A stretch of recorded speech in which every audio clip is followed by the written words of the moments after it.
Les amis, chers publics, chers auditeurs, chers camarades, bienvenue à vous tous et écoutez, on est très heureux de vous accueillir à nouveau sur notre chaîne Jean Sobayo et la DS.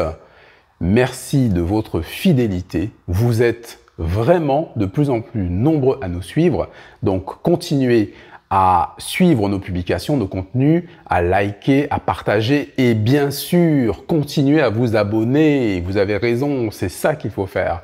Il faut vous abonner, il faut nous donner la force.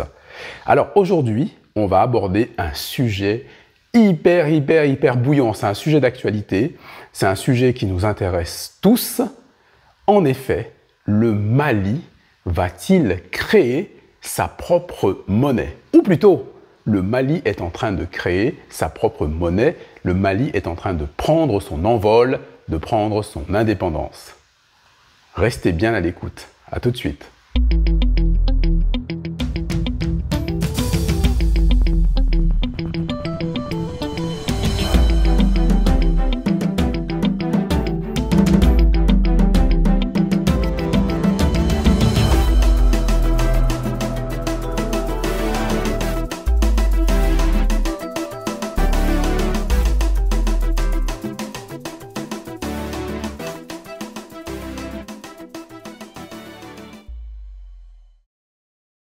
Alors les amis, nous assistons probablement à un moment historique. Car, alors nous sommes déjà très fiers sur cette chaîne puisque on vous l'avait déjà annoncé il y a quelques jours. On vous avait dit 2022, c'est l'année de l'Afrique. Est-ce que c'est l'avènement de la civilisation africaine, etc. Est-ce que ça va être l'année de l'Afrique? Et, écoutez, il y a 2 jours, il s'est passé un événement extraordinaire. En effet, exactement le 10 janvier 2022, la CEDEAO, la Communauté économique des États de l'Afrique de l'Ouest, a décidé de fermer ses frontières avec le Mali et de geler ses avoirs à la Banque centrale des États de l'Afrique de l'Ouest, la BCEAO. Pour sanctionner le gouvernement de transition malien, gouvernement qui avait décidé effectivement de reporter les élections pour dans 4 ans. Donc, pour sanctionner ce report des élections, eh bien, la CEDEAO a purement et simplement fermé ses frontières. Et donc, l'État malien a réagi. L'État malien a réagi en décidant de fermer à son tour ses frontières. Alors, excepté la Guinée, il me semble, oui, voilà, à l'exception de la Guinée, tous les pays qui soutiennent cette sanction de la CEDEAO sont punis. Oui, les amis. Alors, qu'est-ce que ça a comme conséquence? Eh bien, on va y revenir sur la création de la monnaie malienne, mais la première conséquence, c'est que le Mali annule ses accords militaires avec la France. Et oui, les amis, vous ne rêvez pas, vous avez bien entendu, le Mali annule ses accords militaires avec la France. C'est une grande première, c'est fantastique, c'est extraordinaire, c'est une révolution. Alors, on vous parle souvent sur cette chaîne, les amis, de la révolution culturelle. Est-ce que on n'est pas en train d'assister, finalement, au grand commencement? Est-ce qu'on n'est pas en train d'assister à la révolution culturelle, la révolution populaire du Mali, qui va entraîner, par la même occasion, par voie de conséquence, tous les autres pays d'Afrique, tous les autres peuples africains? Est-ce qu'on assiste à une libéralisation de l'économie africaine? Est-ce qu'on assiste à, un nouveau monde? Est-ce qu'on assiste à une rupture? Est-ce qu'on assiste à une rupture politique, économique et sociale? Est-ce qu'on assiste à une indépendance? Une vraie? Alors la réaction du Mali est-elle surprenante? Pour quelques-uns oui, pour d'autres pas du tout. En effet, il faut savoir que ça sentait quand même le roussi un petit peu, parce qu'à partir du moment où la France, si vous voulez, soutient les décisions de cette CEDEAO, bien évidemment, le Mali n'a pas d'autre choix que d'annuler effectivement des accords, etc., etc. Mais c'est très courageux, hein, c'est très bien. Donc ça ouvre de nouvelles perspectives. Alors c'est très important qu'on soit au courant en fait.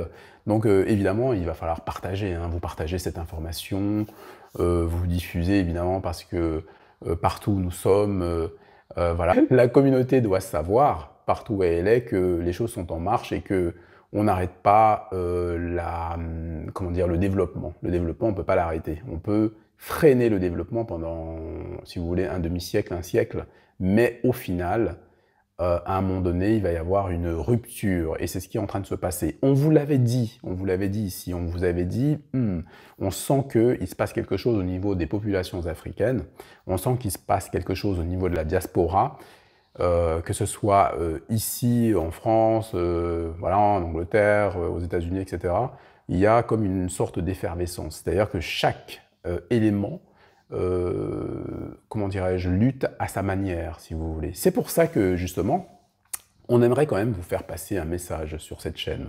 Nous avons été souvent pris à partie, etc. C'est vrai que nous, on a des positions qui sont extrêmement franches. Il y a des choses qu'on vous dit, on n'est pas d'accord avec certaines choses. Nous, on est pour l'africanité, ça doit être très clair, on ne le cache pas. Ça veut dire que tous les éléments qui sont un peu perturbants, ça nous dérange un petit peu. Par contre, on a un objectif central. L'objectif central, c'est l'africanité. Qu'est-ce que ça veut dire, les amis? Qu'est-ce que ça veut dire, cher public, chers camarades? Ça veut dire que les camarades, quelles que soient leurs origines, je veux dire par là, quel que soit leur pays, quelle que soit leur confession religieuse, quelle que soit leur sensibilité, entre guillemets, politique, kémitisme, panafricanisme, etc., traditionnalisme, etc., nous convergeons ensemble et nous convergeons vers le même but. Ça veut dire quoi? Ça veut dire qu'il y a un but qui est suprême, qui est global, et puis il y a des petites différences qui sont des différences démocratiques.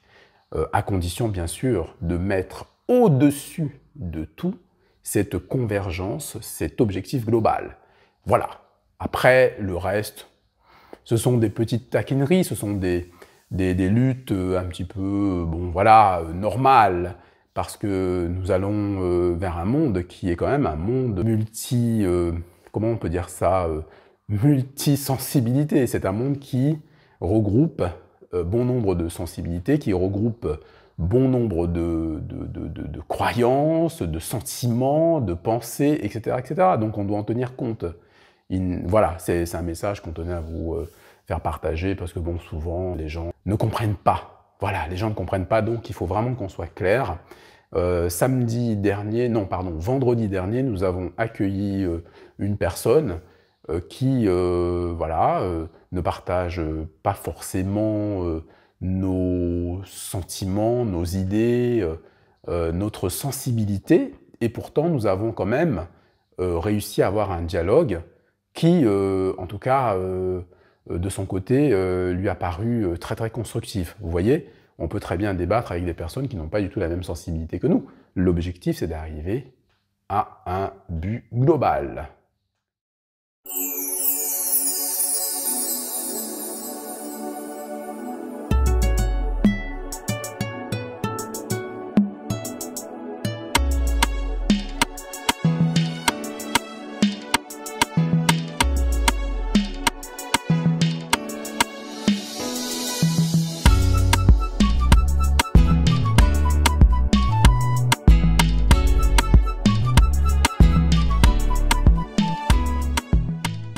Alors, quels vont être les impacts et les enjeux de ce qui se passe actuellement? Les impacts peuvent être énormes. Déjà, sur le plan économique, c'est certain. C'est-à-dire que comment voulez-vous être une vraie économie si vous ne maîtrisez pas votre monnaie, si vous ne pouvez rien faire avec votre monnaie? On ne va pas rentrer dans les cours d'économie, mais enfin, tout le monde comprend bien que si à chaque fois on doit demander à un tiers des comptes par rapport à ses propres transactions commerciales, et que si ce sont des tiers qui, comment dire, disposent de notre argent en fait, et qui gèrent notre argent, c'est vrai que bah, ça peut engendrer un certain nombre de complications. Donc le fait d'avoir cette indépendance monétaire, ça va générer énormément de conséquences. Alors il y a des mauvaises langues qui disent oui, mais bon, c'est pas comme ça met des années avant de pouvoir vraiment s'en sortir, etc., etc. Il y en a d'autres qui disent aussi que, si vous voulez, la monnaie c'est une chose, mais il faut avoir des garanties.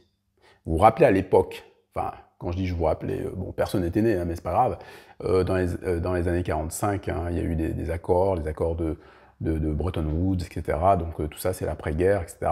Donc on a bien conclu que le dollar, c'était l'étalon or, donc c'était l'équivalent de l'or, etc. Donc ça sous-entendait qu'il fallait qu'il y ait pas mal de réserves d'or, notamment aux États-Unis, etc., etc. Donc il y a des gens qui disent oui mais bon, faut qu'il y ait des réserves suffisantes, etc., etc. Mais c'est une vaste fumisterie, puisque on sait tous que dans beaucoup de pays africains, c'est pas les réserves d'or qui manquent, hein, ou d'autres garanties si vous préférez. Donc à ce niveau-là, moi je ne vois pas bien comment est-ce qu'on peut nous opposer ce type d'argument, en fait. Non, non, le Mali, comme beaucoup de pays africains, dispose d'énormes richesses. Et c'est ça le paradoxe, c'est-à-dire que on a des pays très très riches en Afrique, mais qui ne disposent pas de leur monnaie. Vous comprenez? C'est quand même un paradoxe énorme. Bref, nous sommes en tout cas, comment on peut dire ça, très enthousiastes. On est très très curieux aussi, et on soutient évidemment ces initiatives d'indépendance, puisque il est logique que les pays souverains doivent disposer de leur monnaie. Enfin, il n'y a que des personnes, on va dire, qui ont un intérêt à agir, ou des personnes un peu curieuses, qui peuvent, comment dire, penser autrement. Les pays sont libres, sont souverains et disposent de leur monnaie. Ces pays-là s'unissent, comme on voit avec l'Union européenne, pour constituer une plus grande force, etc. Donc il faut laisser les Africains disposer de leur monnaie. Du coup, le Mali qui maîtrise sa monnaie, ça va sans doute donner des idées aux autres pays africains. Et encore une fois, nous espérons que ça ne va pas se traduire en velléité, hein, parce que pour les personnes qui ont oublié, bon, enfin, on n'était pas nés, hein, c'est clair, mais bon, après on peut toujours se documenter, mais en 1962, il y avait déjà cette velléité, si vous voulez, à disposer de sa propre monnaie. Effectivement, le Mali, en 1962, devait tendre vers son indépendance monétaire, et puis pour des raisons qu'on ne comprend pas bien, hein, faut dire la vérité, on ne comprend pas trop, ça a l'air un petit peu obscur, ça n'a pas marché, ça n'a pas fonctionné, comme pour bon nombre de pays africains d'ailleurs. Bref, alors on assiste à un bras de fer qui est très très intéressant, puisque au-delà de la monnaie, nous avons aussi l'annulation du Mali des accords militaires. C'est hyper stratégique, c'est hyper important. Alors, on a appris également que le Mali, évidemment, est en pleine tractation avec des forces étrangères. On entend parler de la Russie, etc. Donc, si on entend parler de la Russie, à mon avis, la Chine ne doit pas être très loin. Alors, les Africains vont se poser la question, est-ce qu'on n'est pas en train de remplacer un colon par un autre ?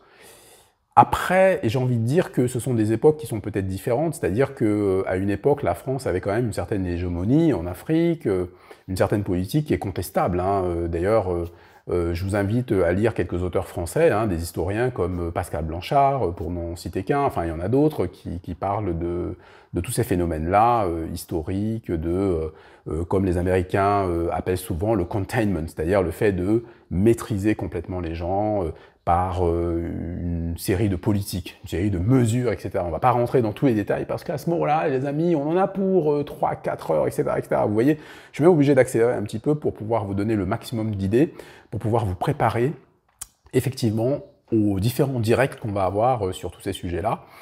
Évidemment, pour les personnes qui sont de plus en plus nombreuses à nous rejoindre, Jean Sobaï et l'ADS, c'est vraiment la chaîne, on va dire, économique, sociale, culturelle, juridique. Et oui, parce que le cœur de notre intervention, c'est de vous apporter un développement que ce soit sur le plan économique, un développement social, un développement personnel, un développement juridique, une protection juridique, parce que effectivement, on vous donne des astuces pour vous protéger dans la vie civile. Donc c'est un petit peu ça l'objet de notre chaîne. Et puis évidemment, nous sommes fondateurs d'une association qui milite, qui lutte pour se débarrasser, si vous voulez, des maux de la terre, c'est-à-dire la discrimination, l'injustice, etc., etc.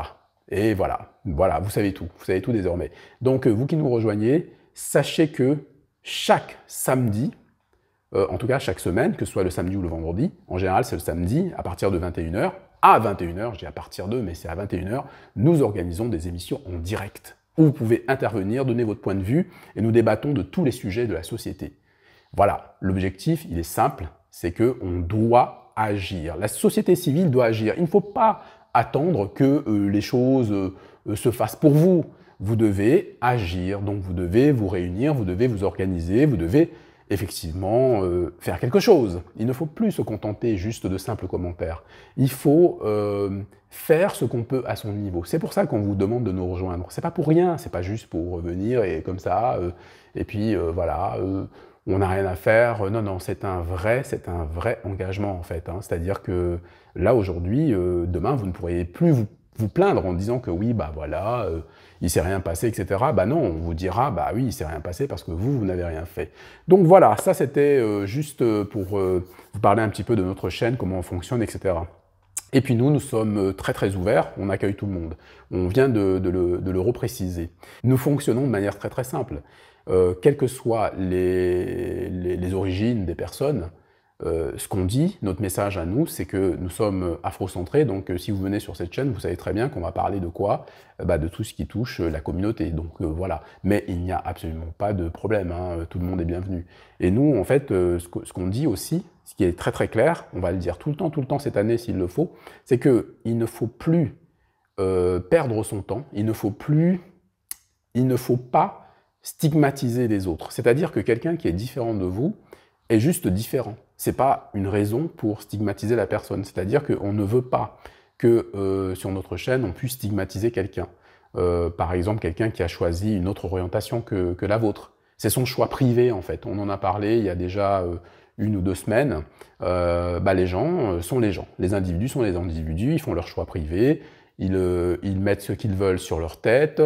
Ils peuvent, je sais pas, se marier avec qui ils veulent, c'est leur choix privé. On n'a pas de prise là-dessus, on n'a même pas à avoir de prise là-dessus. Par contre, nous, on a un vrai travail de communication, on a un travail de communication, on a un travail historique, on a un travail culturel à faire sur les personnes pour vraiment que l'essentiel soit préservé, c'est-à-dire notre culture commune, nos traditions communes. C'est ça qui est important. Le reste, c'est vraiment accessoire. Je sais que parmi vous, certains vont dire mais non, etc., etc. Mais croyez-moi, il y a plusieurs chemins. Mais vous savez, il y a des chemins qui sont directs, hein, qui mènent directement à Bamako. Et c'est ce chemin-là que j'aimerais que vous empruntiez avec nous. Pas le chemin de la discorde, vous voyez, pas le chemin des différences, des différenciations qui nous éloignent, si vous voulez, de notre chemin, qui nous ralentissent. Donc nous devons soutenir les camarades qui mènent des actions convergentes et qui nous amènent de plus en plus proches du but commun, du but global. C'est ça. Voilà les amis. Oui, c'est comme ça. Mais c'est chaud bouillant, franchement. Vous voyez comment je suis là. Je suis chaud bouillant. C'est une actualité, franchement, qui n'est pas inattendue parce que nous, on l'avait un peu pressenti, je dois dire. On l'attendait, mais bon, on pensait pas que ça arriverait de sitôt. Vous voyez, j'en perds mes mots complètement. C'est fou, c'est la folie, les amis. Restez bien à l'écoute. À tout de suite, je reviens. Et bien sûr, n'oubliez pas de liker, de partager, de vous abonner si ce n'est pas encore fait.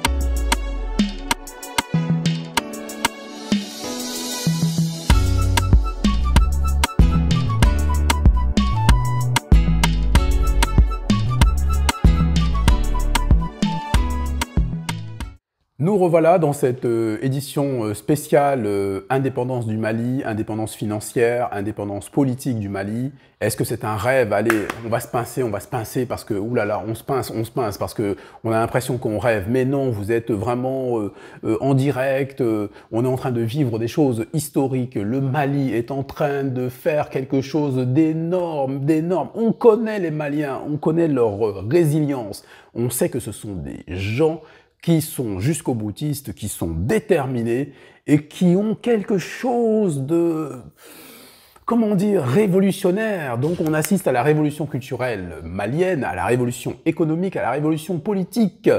On assiste à l'indépendance du Mali. Et est-ce que c'est une bonne chose? Bah écoutez, enfin, voilà un pays qui s'affirme. Et nous sommes au XXIe siècle et les choses sont complètement différentes. Et il est envisageable que les autres pays puissent suivre la voie du Mali.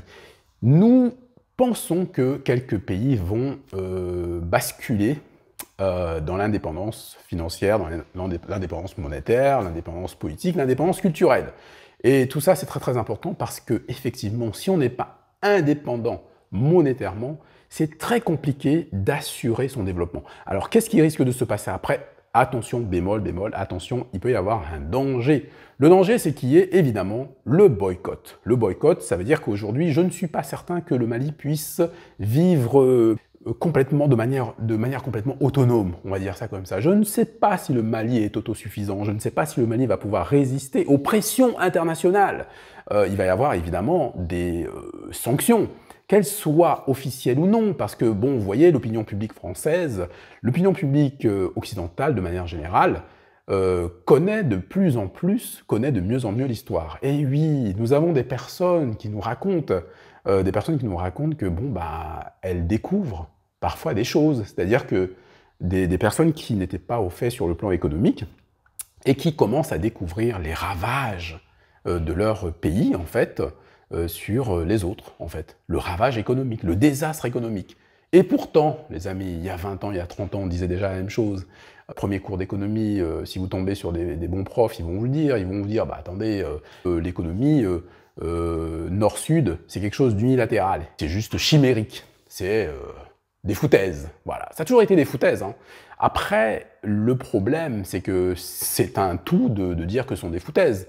Mais après, qu'est-ce qu'on fait? Est-ce qu'on a les moyens d'action? Est-ce qu'on peut agir? Est-ce qu'on a les moyens politiques, militaires, économiques? Économiques, oui. Mais si on nous laisse faire, c'est tout le problème. Alors, évidemment, il y a des gens qui vont dire « Oui, mais c'est un discours qui est afrocentré, qui est afro-machin, qui est etc. etc. » Arrêtez, les amis.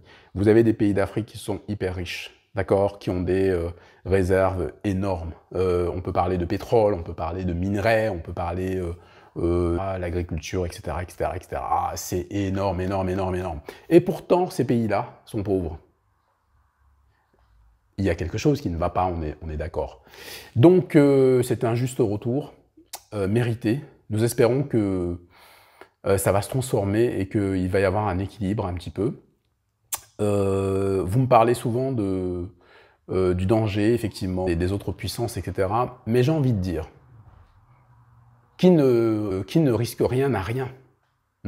Donc, il vaut mieux risquer et puis ensuite voir ce que ça donne. Les amis, notre émission va bientôt toucher à sa fin. Je vous remercie beaucoup d'avoir suivi cette émission. Restez toujours à l'écoute, restez attentifs parce qu'il y a beaucoup de choses qui arrivent. Et on se donne rendez-vous samedi, l'heure du live qui va être chaud bouillant.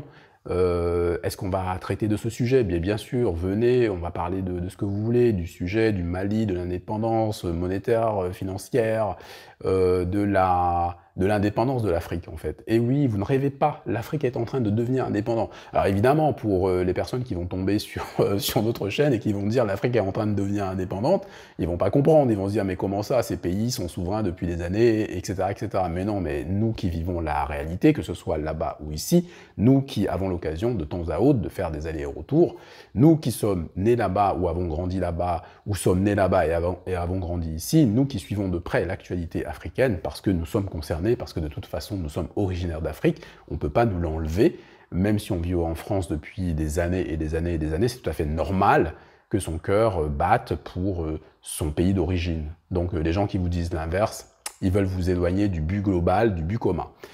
Voilà les amis, donc que nos ancêtres vous protègent.